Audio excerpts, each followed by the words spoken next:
Good morning everyone! Welcome sa ating mini vlog. For today's video, mag-iinit tayo ng spaghetti by 7-Eleven. So, ilalagay natin siya dito. Kasi nga, ayaw ma-open.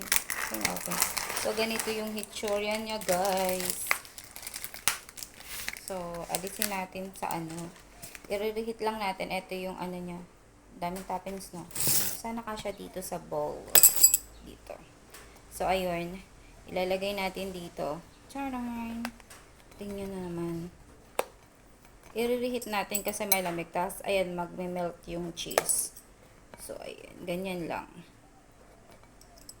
Magkasya ka naman. Huwag mo na akong pahirapan, char.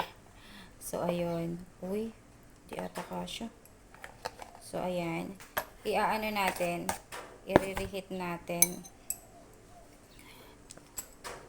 So, ito na yung hitsura niya. Yung ating spaghetti.